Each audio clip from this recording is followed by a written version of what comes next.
Hola, mi nombre es Cindy Parra y me gustaría saber cómo está el trabajo en Colombia después de la pandemia.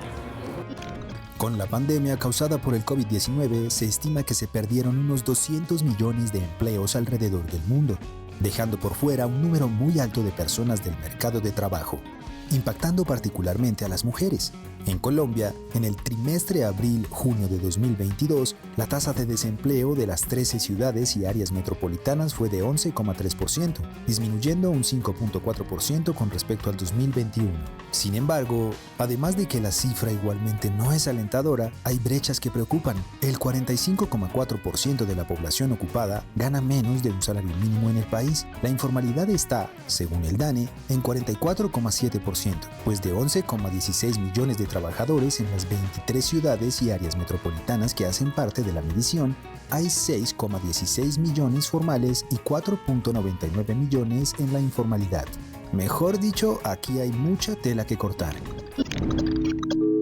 Inclusión. Participación. Opinión. Imparcialidad.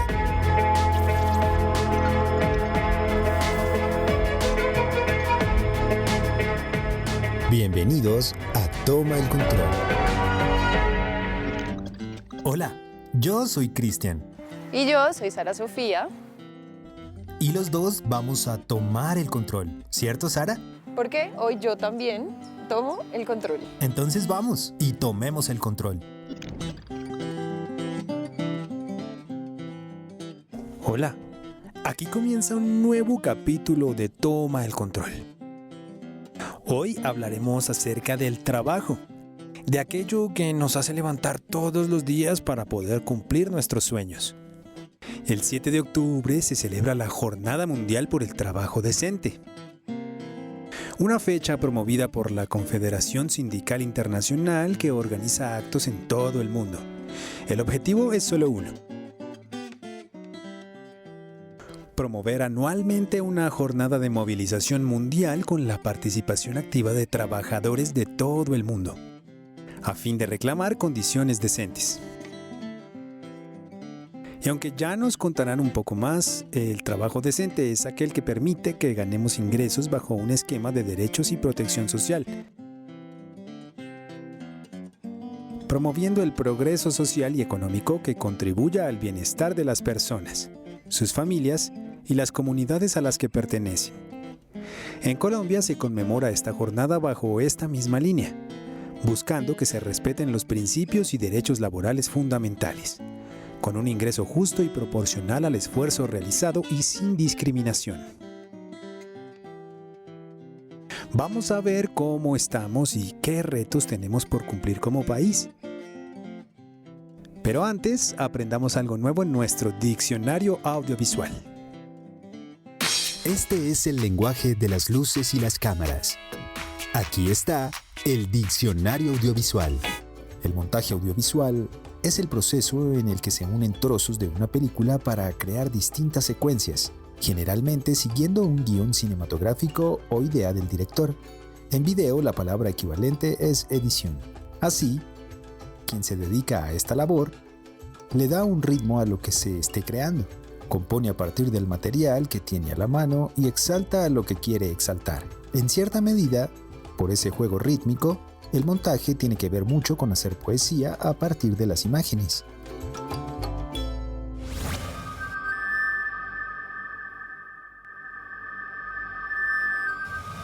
El día de hoy hablaremos con Iván Daniel Jaramillo, investigador del Observatorio Laboral y profesor de la Facultad de Jurisprudencia de la Universidad del Rosario. Con él vamos a hablar sobre el trabajo decente y de su conmemoración en Colombia. Iván, muchas gracias por estar con nosotros y bienvenido a Toma el Control. ¿Cómo estás? Muchas gracias, Cristian, por estas invitaciones. Es un placer estar contigo y con todos los televidentes hasta ahora. Iván, me gustaría iniciar preguntándote, ¿qué podemos entender por trabajo decente? Cristian, se entiende un trabajo que esté acompañado por empleabilidad, derechos en el trabajo, protección social y diálogo social. Es decir, que a cambio de la libertad de empresa que es un principio fundante de un Estado liberal y democrático como el colombiano, hay un compromiso de respetar un trabajo, dice la Constitución, en condiciones dignas y justas. Ese trabajo que está revestido de unas características en clave OITiana, en clave OIT, debe estar acompañado por estas características que acabo de enunciar para homologar la admisibilidad de un trabajo con formalidad, con derechos, con protección social, que pueda compensar esa libertad de empresa que se reconoce en un Estado social de derecho como el colombiano. Muy interesante esa forma que nos comentas en la que debe estar desarrollado un trabajo decente. Ahora me gustaría preguntarte, ¿cómo se conmemora la Jornada Mundial por el Trabajo Decente y cuál es su objetivo? Tiene como objetivo expresar, visibilizar y concientizar a los países de la importancia de cumplir con las normas internacionales del trabajo que revisten del carácter de decente al trabajo en todas las latitudes. Se conmemora para tener una expresión mucho más clara y concreta de la importancia de tener líneas transversales y globales de regulación del trabajo que permitan garantizar la promesa de trabajo decente global en los distintos espacios regionales, en los distintos espacios de las cadenas de producción y en todos los ámbitos territoriales para asegurar un trabajo en condiciones dignas y justas, un trabajo decente a nivel global. Es muy interesante poder saber un poco más de estos temas que de pronto eran ajenos o no estaban en el radar de las personas. Por eso me nace la siguiente duda. En este momento, ¿dónde se está poniendo la lupa después de un año de la pandemia? La OIT celebra el Día Internacional del Trabajo Decente con varios aspectos importantes a analizar. El primero es que estamos en una transición del gobierno de la OIT. Acaba de haber un cambio del director general la semana pasada, que va a ser muy especial esta conmemoración porque va a haber un nuevo enfoque seguramente en la política internacional en materia de garantías en materia de trabajo decente. Son muchos los elementos que se desarrollan dentro de este contexto del trabajo decente. Por eso me gustaría que nos contaras, ¿cuál es la situación actual del trabajo en Colombia? Está caracterizada, como toda América Latina y el Caribe, por una alta prevalencia en la informalidad. Desafortunadamente, nosotros oficialmente tenemos niveles de informalidad entre el 50 y el 60%. La mayoría de centros de pensamiento, como el Observatorio Laboral de la Universidad de Rosario, comulgan en que es mayor de ese 65%, dependiendo de la metodología que uno utilice. Pero sí que es cierto que la calidad del empleo, desafortunadamente, está muy deteriorada. No tenemos políticas activas sólidas. Tenemos carencias en materia de reconocimiento de derechos, en materia de inspección, vigilancia y control, que con el viento favorable del nuevo gobierno aspiramos a que empiecen a corregirse y aspiramos a que la promesa de trabajo en condiciones dignas y justas empiece a ser cumplida. Desafortunadamente, el país solo tiene una cobertura en materia de protección social del 35%. La mayoría de los trabajadores desarrolla actividades sin el acompañamiento de los sistemas de seguridad social y el diálogo social está muy deteriorado porque tenemos tasas no superiores al 4,6, 4,7% de sindicalización que impiden los tránsitos de diálogo social, de reequilibrios de las condiciones individuales que en la dimensión colectiva procuran tener canales de diálogo de los que carece desafortunadamente el país. Vemos que el panorama en Colombia no es el mejor, pero tampoco es el peor. Estamos en un nivel medio. Entonces, Iván, me gustaría saber, ¿cómo cambia este panorama según sea la región? ¿O ciudades grandes o municipios pequeños? ¿Este panorama cómo muta dependiendo de la zona de Colombia donde se desarrolle? La situación de la garantía del trabajo decente en el país es variopinta. Definitivamente en las zonas rurales la mayoría de estudios advierten una informalidad del 88%. Nosotros tenemos un sistema de intervención pensado y diseñado para las relaciones de trabajo en lo urbano, no en lo rural. Entonces, desafortunadamente en esos espacios y en esas zonas, las carencias en materia de trabajo decente se potencializan, la demanda de intervención se agudiza y desafortunadamente no hemos tenido suceso en todas las estrategias de extensión de la cobertura de los estándares de protección social, de derechos en el trabajo y de diálogo social hacia lo rural. Es una asignatura pendiente a la que debería apuntar Colombia, no solo por los convenios que ha ratificado, sino por un compromiso constitucional e institucional. Muy interesante lo que me dices. Ahora me gustaría saber desde tu punto de vista, después de la pandemia, ¿cuáles son los retos que dejó este acontecimiento para el trabajo decente?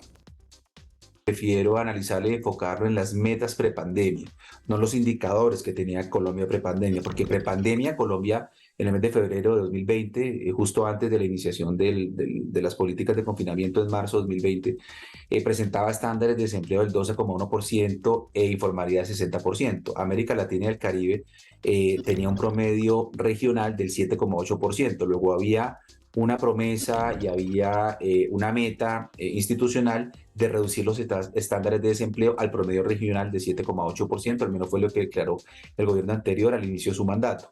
Desafortunadamente, Colombia, a pesar de estar reduciendo las cifras de desempleo progresivamente conforme se ha ido reabriendo la economía y dando impulso y apalancando todo el tema de reactivación económica, desafortunadamente todo permite avisorar que la anhelada reducción a las cifras de un dígito de desempleo puede verse un poquito ralentizada por la situación actual contextual de una creciente inflación, de unas políticas de control inflacionario necesarias, pero que pueden ralentizar la reducción del desempleo, el crecimiento económico, y se ha advertido ya un deterioro y una recesión para el primer semestre de 2023 que puede ralentizar esta progresiva reducción que aspirábamos todos.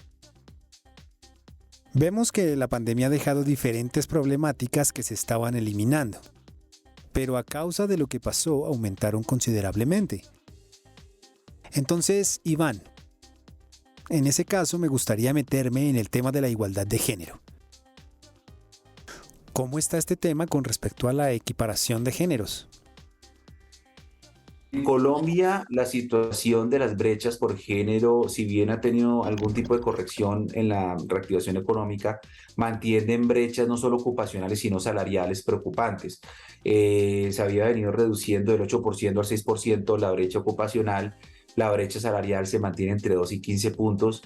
Sigue siendo preocupante. Tenemos un patrón cultural machista, una penalidad por maternidad acentuada. No obstante, los esfuerzos legislativos, por ejemplo, la Ley 2114 de 2021 ya incorporó esquemas de licencias parentales compartidas, aumento de la licencia paternidad para ir invirtiendo ese patrón cultural machista, pero las problemáticas de asignación de corresponsabilidades en políticas de cuidado impiden, además de factores culturales, la corrección de esas brechas, a pesar de los esfuerzos legislativos y de política pública que hemos transitado y hemos seguido, con lo cual se mantiene una asignatura pendiente en esa materia que seguramente va a recorrer un camino que tiene que estar acompañado por un cambio cultural y por un cambio social. Muy interesantes los elementos que compartes con nosotros. Ahora en el tema de la inclusión a las personas con diferentes tipos de discapacidad. ¿Cómo estamos laboralmente en este aspecto? La inclusión laboral sigue siendo muy precaria. Solo 1 de cada 5 personas con discapacidad accede a un trabajo y esos que acceden a un trabajo, el 80% lo hacen en la informalidad. Nosotros mantenemos un enfoque asistencialista y no de inclusión, un enfoque social que impide el acceso y el disfrute del derecho al trabajo de esta población. Desafortunadamente, la remoción de barreras físicas, actitudinales y comunicativas a través de ajustes razonables de diseño universal sigue siendo una tarea pendiente en el mundo laboral. No obstante, el mandato de la Ley 1618 de 2003 y la Ley 361 del 97 se ha centrado muchísimo en el tema foral del despido, reduciendo un poquitico la visibilidad y la importancia de las políticas de inclusión. Luego, no ha habido un camino que contribuya a la reducción de brechas por discapacidad. De la misma forma, para población afrodescendiente sigue habiendo unos estándares de rezagos históricos, unos arquetipos que impiden para esta población el ingreso a determinados cargos. Sigue estando pendiente el mandato de la Corte Constitucional de establecer una política pública que favorezca la inclusión laboral de esta población. Y en tema de migrantes, a pesar de los esfuerzos del Estatuto de Migración, sigue habiendo una prevalencia en la informalidad, sobre todo en migración venezolana, que ha tenido un fuerte acento en su flujo, que no ha sido posible corregir, dadas las problemáticas de la regulación del estatus migratorio, que impide normalmente el acceso a trabajos en espacios de formalidad. Iván, para ir cerrando nuestra charla, me gustaría que nos comentaras, a manera de conclusión, ¿crees que Colombia en estos tiempos, en pleno 2022, ofrece un trabajo decente para todos y todas? ¿O cómo está el panorama hoy y cómo se espera que esté para el futuro? ¿Qué nos puedes contar sobre este tema? Conclusión, podemos afirmar que desafortunadamente en Colombia el trabajo decente, es decir, el trabajo con derechos, con protección social, con diálogo social, sigue siendo un espacio de envidia social, sigue siendo un espacio reducido. De cara al futuro, es deseable incorporar elementos incluidos en la Declaración del Centenario de la Organización Internacional del Trabajo para empezar a prepararnos para todo el proceso de automatización y robotización del empleo que ya llegó, que desafortunadamente no ha sido suficientemente asumido por el sistema de relaciones laborales colombiano, que demanda mayor preparación de los trabajadores para que no se sustituya esa mano de obra y transitemos por espacios de desempleo muy altos, pero en contraprestación con nuevas lógicas de la soberanía de los tiempos de trabajo que favorezcan a través de la automatización y la robotización el equilibrio de los tiempos de trabajo y los tiempos destinados a obligaciones de cuidado personales y familiares. Podemos ser moderadamente optimistas si somos capaces de transitar el camino sugerido por la OIT de formación permanente para el empleo, del cambio del modelo de aprendizaje por modelos de aprender a aprender para mejorar la empleabilidad y responder a la robotización y automatización del empleo que se viene. Iván, quiero darte las gracias por estar con nosotros, por abrirnos un poco el panorama alrededor de este tema y sobre todo por regalarnos toda esta información que de verdad para todos nuestros televidentes y para nosotros es algo muy importante. Muchas gracias y bienvenido siempre a Toma el Control. Muchas gracias, Cristian, por la invitación. Siempre es un placer acompañarlos. Un saludo a todos los televidentes.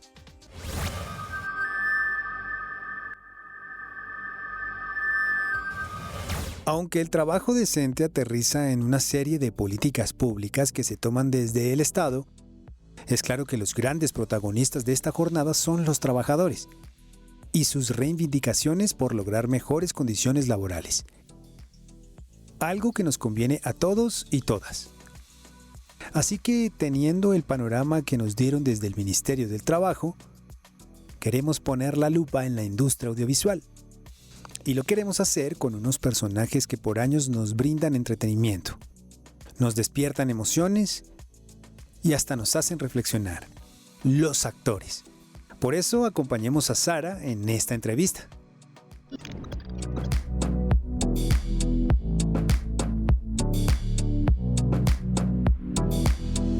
Ahora me encuentro con Julio Correal, actor, profesor y presidente de la Asociación Colombiana de Actores, que busca velar y proteger los derechos de la profesión en Colombia. ¿Cómo estás, Julio? Muy bien, afortunadamente. Julio, quiero preguntarte de entrada, ¿qué es la Asociación Colombiana de Actores más a fondo? Porque yo lo que dije es bien superficial. La Asociación Colombiana de Actores es un sindicato.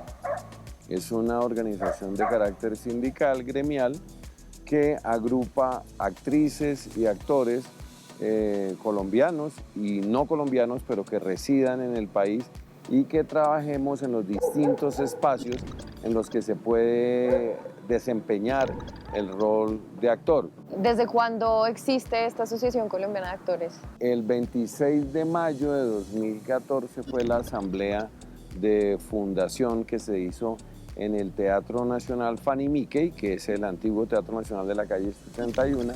Allá 699 actores firmaron el acta de fundación. Ay, mijito, todo el mundo a 100 metros reconoce al mejor reportero de esta casa. Además, a ti no te queda fácil camuflarte, menos con esa estatura. No, pero ¿sabe qué, jefe? Le voy a demostrar que yo sí me puedo camuflar. ¿Cuáles fueron las motivaciones para que existiera precisamente este sindicato? La falta de condiciones laborales dignas, seguras y las condiciones también de irregularidad en el trabajo. Cuando RCN en el año 2014 anuncia que en el horario de las 8 de la noche iban a transmitir la novela brasilera La Avenida Brasil, que había sido muy exitosa en el mundo, eso inmediatamente prendió las alarmas porque lo que dijo la gente fue: van a empezar a desplazarnos con producciones extranjeras. Eso se sumaba a un fenómeno que estaba ocurriendo de manera recurrente en aquel momento y que aún hoy en día se sigue presentando, era que estaba llegando mucho actor de otras nacionalidades que son bienvenidos, pero que el problema también era que estaban pues desplazando al talento nacional. Yo acabo de heredar una fortuna inmensa, tierras, ganado y un hato inmenso en Puerto López, pero tanto dinero me confunde.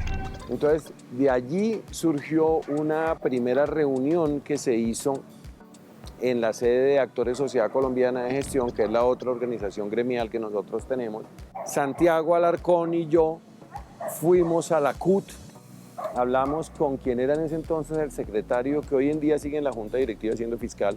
Él nos puso en contacto con una abogada llamada Mary Laura Perdomo y ella nos empezó a explicar en qué consistía un sindicato. Entonces vimos la diferencia entre un contrato de prestación de servicios y un contrato laboral. Nosotros antes de la creación de ACA trabajábamos y lo habíamos normalizado, llegar a jornadas de 18 o 20 horas sin ningún problema. Las tarifas venían decayendo, mucho desplazamiento del talento nacional, trabajando siempre todos los festivos. Y es decir, no existía lo que después empezamos a conocer nosotros como el llamado trabajo decente, que es que se cumplan ciertas normas laborales. Hablando de la palabra sindicato, que fue bien importante, quiero saber cuáles fueron las ventajas que les prestó esa figura, o sea, ¿por qué esa y no cualquier otra? Entonces, al momento de crear una organización sindical, fue como decirle enviarle al país dos mensajes. Uno, los actores somos trabajadores. Y dos, no estamos en unas condiciones idóneas. ¿Y cuáles son precisamente esas condiciones dignas por las que acá vela hoy? Pues las condiciones dignas que nosotros estamos buscando es, uno, seguir reduciendo la jornada laboral. Ya la hemos logrado reducir. Están 14 horas, ¿no? Están 12 máximo y ya no se trabaja todos los festivos, que eso fue un logro.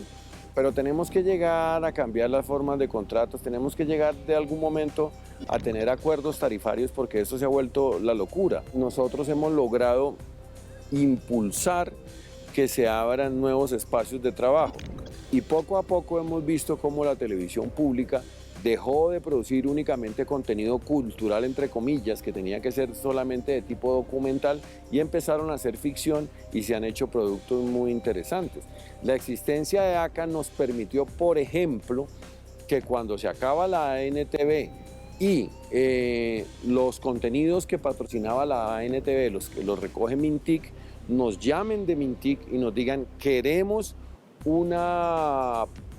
comentarios a la convocatoria que vamos a hacer, y nosotros le hicimos unos comentarios que iban dirigidos a que mientras ellos solamente calificaban la experiencia de la hoja de vida del director, del guionista y del productor, nosotros dijimos: si ustedes van a ver ficción, tienen que meter la experiencia de la hoja de vida del elenco, porque va a ser la cara del producto. Y eso ayudó a que esos productos que en el 2020 salieran tuvieran grupos de actores profesionales. Y salió una convocatoria que ya lleva 13 ediciones, que primero se llamó Grandes Historias con Pequeñas Cámaras, que ahora se llama Grandes Historias, que la administra Smart Films, pero que fue una propuesta hecha desde ACA, y que ya van 900 proyectos en 3 años, que no es con grandes recursos, pero que en el 2020, cuando cayó en medio de la pandemia, fue un alivio enorme para el sector audiovisual. Entonces, ¿nosotros qué estamos buscando ahora? Pues que se respeten, por ejemplo, normas como la ley de plazos justos, que no sigan mamoleando a la gente, bananeando a la gente con pagos a más de 90 días cuando la ley lo prohíbe, que no se pasen por la faja las normas laborales del país, que las producciones extranjeras que vengan a rodar aquí respeten y contraten talento nacional, porque ¿de qué nos sirve que vengan producciones extranjeras, que haya un servicio local que haga las veces de intermediario, que cobre y reciba los beneficios tributarios, pero en los roles principales, en todas las áreas, no hay talento nacional? ¿Qué se necesita para ser parte de acá? Porque, por ejemplo, cuando hablamos de producciones audiovisuales, existe también la producción de la parte comercial, ¿no? Los comerciales. Sí. En los comerciales hay tanto actores como personas que son modelos, ¿no? Ajá. No tienen una formación actoral. Sí, lo único que necesita es tener 3 años de experiencia. En el sentido laboral. En el sentido laboral, en el campo que sea, audiovisual, teatro, lo que sea. O certificar una formación también de un tiempo igual en una academia certificada. Lo preguntaba esa parte de la profesionalización precisamente porque sé que muchas veces las personas, digamos, que trabajan en otros ámbitos y que no tienen formación actoral, por ejemplo, que terminan trabajando en diferentes producciones, aceptan estas cosas por no tener, digamos, que el apoyo de cosas como este sindicato, ¿no? Al no tener formación. ¿No han pensado en algún momento, digamos, que ampliar esa recepción de personas de acá para que así a su vez mejoren las condiciones que tienen ustedes? Porque esas personas ya saben lo que están haciendo. No, como te digo, o sea, es bastante amplio, en la medida en que la verdad la vara no es muy alta.